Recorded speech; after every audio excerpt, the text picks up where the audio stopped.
اسلام آباد پاکستان کا کیپٹل ہے اور اس کے ایک سیکٹر G13 میں ایک ڈبل سٹوری مکان تھا جس مکان کے اندر 4 لوگ موجود تھے اور اوپر والے حصے میں ثنا یوسف اور اس کا ایک بھائی تھا جس نے ابھی اپنا ایگزام دیا تھا اور وہ چترال گھومنے کے لیے گیا ہوا تھا، اور نیچے والے حصے میں ثنا یوسف کی آنٹی اور ان کی ایک ریلیٹیو موجود تھی۔ تھوڑی دیر میں گھر کے اندر ایک انسان داخل ہوتا ہے جس کا نام تھا عمر حیات عرف کاکا۔ یہ ہماری سٹوری کا سب سے مین کریکٹر ہے تو اس کو مائنڈ میں رکھیے گا۔ عمر حیات گھر میں داخل ہوتا ہے اور سیدھا اس کمرے میں جاتا ہے یہاں پہ ثنا یوسف تھی، اور اس کمرے میں جا کے اس سے کہتا ہے کہ میں کافی گھنٹوں سے تمہارا انتظار کر رہا ہوں لیکن تم میرا رپلائی کیوں نہیں کر رہے؟ تو ثنا یوسف آگے سے کہتی ہے کہ تم جانتے ہو نا کہ ہمارے اس پورے ایریا کے اندر کیمراز لگے ہوئے ہیں، تو تم یہاں سے چلے جاؤ، میں تم سے مزید بات نہیں کرنا چاہتی، اگر تم چاہتی ہو تو میں تمہیں پانی کا ایک گلاس پلا دیتی ہوں۔ اب یہ عمر حیات اور ثنا یوسف کے درمیان جو باتیں ہو رہی تھیں، ان باتوں کو اس کی آنٹی سن رہی تھی۔ اب جب ثنا یوسف کی آنٹی ان دونوں کی گفتگو سن رہی تھی تو وہاں دیکھتے ہی دیکھتے 2 گولیوں کی آواز چلتی ہے اور آنٹی گھبراتی ہے اور بھاگتے ہوئے ثنا یوسف کے کمرے میں آتی ہے اور دیکھتی ہے کہ ثنا یوسف کے سینے پر 2 گولیاں لگی ہیں اور ثنا یوسف کا موبائل بھی غائب ہے، اور وہاں سے جو عمر حیات نامی لڑکا ہے وہ فرار ہو چکا ہے۔ اب آنٹی ظاہر ہے اگر اس طرح کا کوئی مسئلہ اگر کوئی کریٹ ہو جائے تو ہر بندہ بھوکھلا جاتا ہے، اور وہ بھوکھلاتے ہوئے جلدی سے گھر والوں کو آواز دیتی ہے، اور اس کے بعد ثنا یوسف کی باڈی کو اٹھا کے اسلام آباد میں پمز ہاسپٹل میں لے کے جایا جاتا ہے، جہاں پہ ڈاکٹر اس کا معائنہ کرتے ہیں، پوسٹ مارٹم کرتے ہیں، اور پوسٹ مارٹم کے بعد یہ بتاتے ہیں کہ ثنا یوسف ایکسپائر ہو چکی ہے۔ اب یہاں پہ جو ایک بات سمجھنی ضروری ہے وہ یہ ہے کہ ثنا یوسف اگر کوئی عام سی لڑکی ہوتی تو شاید یہ بات چھپ جاتی، لیکن وہ کوئی عام لڑکی نہیں تھی، وہ پاکستان کی ایک سیلیبریٹی تھی اور بڑا اچھا کانٹینٹ بناتی تھی، اور اس کے انسٹاگرام پہ 5 لاکھ سے زیادہ فالوور تھے اور ٹک ٹاک پہ 8 لاکھ سے زیادہ فالوور تھے، جس کی وجہ سے اس کی جو موت کی خبر ہے وہ چھپ نہیں سکی، اور پورے سوشل میڈیا پہ ایسے آگ کی طرح پھیلی اس کی رپورٹ کہ ثنا یوسف کو قتل کر دیا گیا۔ ثنا یوسف کی والدہ نے 302 کے تحت مقدمہ درج کروایا اور پولیس والوں کو بتایا کہ اگر مجرم میرے سامنے آ جائے تو میں اس کو پہچان لوں گی۔ اب جو حیران کن بات تھی وہ یہ تھی کہ جب تفتیش ہوئی، یعنی پولیس والوں نے جب تفتیش کی تو پتا چلا کہ لڑکا اور لڑکی ایک دوسرے کو جانتے تھے پہلے سے ہی۔ 29 مئی کو ثنا یوسف کا جنم دن تھا جس کی ویڈیوز سوشل میڈیا پہ وائرل ہوئی، جو وہ اپنی دوستوں کے ساتھ منا رہی تھی، اور کہا جا رہا ہے کہ یہ جو عمر حیات نامی لڑکا تھا یہ بھی ایک ٹک ٹاکر تھا جو کہ اپنی ٹک ٹاک کی ویڈیوز بناتا تھا، اور آپ اس کی ویڈیوز دیکھ سکتے ہیں ٹک ٹاک کے اوپر، بلکہ اس کے انسٹاگرام کے اوپر اور ٹک ٹاک کے اوپر بھی فین فالوئنگ ہے۔ اب اس لڑکے نے ثنا کے لیے پروپوزل بھیجا کہ میں چاہتا ہوں کہ تم میرے ساتھ ایک ریلیشن میں آ جاؤ، تو ثنا نے اس کو بار بار ریجیکٹ کیا، اور پولیس والوں کی معلومات سے یہ بھی پتا چلا کہ ان دونوں کے درمیان جو تعلق تھا وہ تقریباً پچھلے 6 مہینے سے زیادہ کا تھا۔ تو مین بات یہ تھی کہ جو لڑکا تھا وہ لوور مڈل کلاس فیملی سے تھا اور جو لڑکی تھی وہ اچھی خاصی امیر خاندان سے تھی، اسلام آباد کی پوش لوکیلٹی میں رہتی تھی، تو اس لیے ثنا نے عمر حیات کو کہا کہ ہمارے درمیان کوئی چیز فائنل نہیں ہو سکتی، میری فیملی اس چیز کو لے کے ایگری نہیں کرتی، تو میں تمہارے ساتھ اس ریلیشن میں نہیں آ سکتی، تو اس نے ڈائریکٹلی اس کو منع کر دیا۔ اب جو ناکام عاشق ہوتا ہے وہ ایک جنگلی بھیڑیے کی طرح ہوتا ہے، وہ کسی بھی طرح لڑکی پہ ٹوٹ پڑتا ہے اور وہ کچھ بھی کر سکتا ہے، اور عمر حیات نے بھی یہی کیا۔ اس نے جب ثنا یوسف کو مارا تو اس کے بعد اس کا جو آئی فون تھا اس کو لے کے اپنے ساتھ چلا گیا، صرف اس وجہ سے کہ میں پکڑا نہ جا سکوں، مجھے کوئی پکڑ نہ سکے، لیکن وہ یہ چیز بھول گیا تھا کہ ثنا نے اس کو آتے ہی ایک لائن بولی تھی کہ ہمارے اس پورے سیکٹر کے اندر کیمراز لگے ہوئے ہیں، اور جب وہ گھر سے نکلا موبائل لے کے تو کیمراز میں اس کی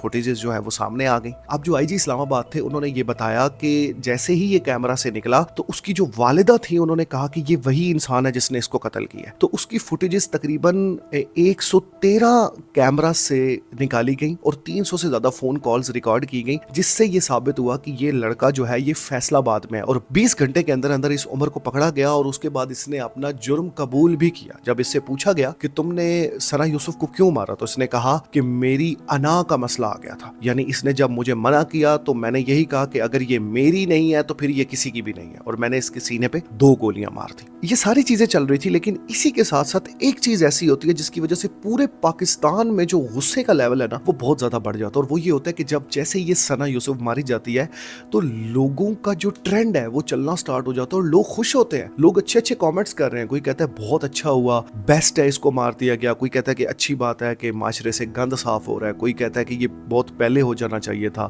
پاکستان کے مردوں نے پتہ نہیں کیا مینٹیلٹی دکھائی اس بچی کی موت پہ، اور وہ لوگ خوشیاں منا رہے ہیں اور اور وہ لوگ انجوائے کر رہے ہیں، جس کی وجہ سے پاکستان کے بڑے بڑے پروفیشنلز نے ان کے خلاف آواز اٹھائی کہ یہ کس قسم کی جنگلی نظام بنا ہوا ہے پاکستان میں کہ ایک 17 سال کی بچی مار دی جاتی ہے اور پاکستان کے لوگ جو ہیں وہ جشن منا رہے ہیں۔ پاکستان کے لوگوں کی غیرت کا معاملہ آ گیا، یہ آنر کلنگ بن گئی ہے۔ یقین کریں غیرت کے نام پہ ہونے والا یہ پاکستان میں پہلا قتل نہیں تھا۔ پاکستان میں ہر سال 1000 سے زیادہ عورتوں کو صرف غیرت کے نام پہ مار دیا جاتا ہے۔ آپ کو قندیل بلوچ یاد ہوگی کہ جس کے بھائی نے اس کا گلا دبا کے اس کو مار دیا تھا۔ آپ کو صبا کیسر بھی یاد ہوگی کہ جس کے باپ نے اور اس کے چاچا نے اس کے سر میں گولی ماری اور اس کو ایک بوری میں ڈال کے دریا میں پھینک دیا، اور وہ بچی اپنے ہی زور بازو پہ دریا سے نکل کر ایک پمپ تک آئی تھی، جس کی ڈاکومنٹری بھی آپ کو یوٹیوب پہ مل جائے گی۔ آپ پاکستان کے اندر دیکھ سکتے ہیں کہ کس طرح ایک ماں اور بیٹا مل کے ایک بیٹی کا گلا دبا کے اس کو مار دیتے ہیں، اور صرف وجہ کیا ہوتی ہے کہ وہ اپنے خاندان سے باہر کہیں شادی کرنا چاہ رہی ہوتی ہے۔ اس کی خواہش ہوتی ہے کہ میں اپنی من پسند کی شادی کروں، لیکن ہماری یہ جو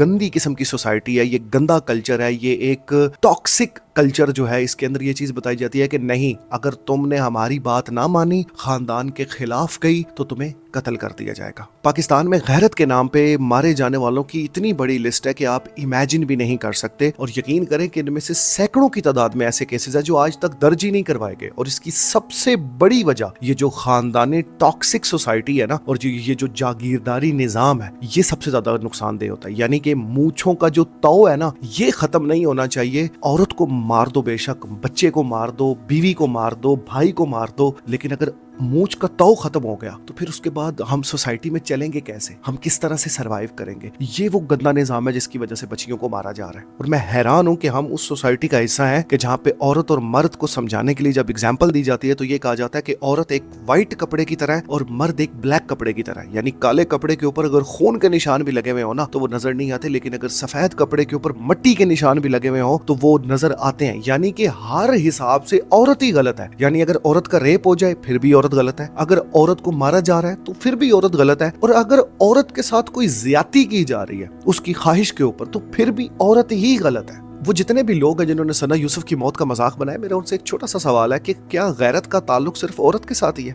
مرد کا اس کے ساتھ کوئی تعلق نہیں ہے؟ یعنی مرد جو ہے وہ ٹک ٹاک کے اوپر بیٹھ کے ننگی لڑکیوں کو دیکھتا رہے اور ان کے جسم دیکھتا رہے اور ان کا ناچ دیکھتا رہے اور ان کا وہ ولگر قسم کا کانٹینٹ دیکھتا رہے تو وہاں اس کی غیرت کو کوئی پرابلم نہیں ہوتی۔ مناہل ملک کی ویڈیوز کے لنک مانگنے ہو تو مردوں کی غیرت کا معاملہ نہیں آتا، رمشا کی ویڈیوز دیکھنی ہو تو لوگوں کا غیرت نہیں آتا۔ پاکستان میں ایک پون انڈسٹری جس طرح سے مطلب عروج پہ جا رہی ہے، یعنی وہاں پہ جا کے پون ویڈیوز دیکھنی ہو تو وہاں پہ مردوں کا غیرت کا کوئی مسئلہ نہیں ہے۔ پاکستان میں ایک بہت بڑی تعداد ایسے لوگوں کی ہے جو ابھی بھی پونز دیکھتے ہیں، اور ایک بہت بڑی لسٹ ہے اس چیز کی۔ تو کیا اس وقت آپ لوگوں کی غیرت نہیں جاگتی؟ یا غیرت صرف اس ٹائم پہ ہی جاگتی ہے کہ جب آپ لوگوں نے دوسرے لوگوں کے کانٹینٹ کو دیکھنا ہو اور وہاں پہ آپ کی غیرت جاگ رہی ہے کہ جس نے پردہ کیوں اتارا ہوا ہے، اور یہ ٹائٹ جینز کیوں پہن کے چل رہی ہے، اور اس نے اپنی پاؤں کی جو ٹخنے ہیں اس کو چھپایا ہوا کیوں نہیں ہے؟ مطلب غیرت یہاں تک ہی ہے اور غیرت نہیں ہے۔ مین چیز ہے کہ اگر اتنی ہی غیرت ہے تم لوگوں میں تو سب سے پہلے تو یہ گندا قسم کا کانٹینٹ دیکھنا کرو نا۔ سب سے پہلے تو اپنی اصلاح کرو نا، اپنے آپ کو اس لیول پہ لے کے آؤ کہ سب سے پہلے یہ جتنے بھی غلط ٹرینڈز ہیں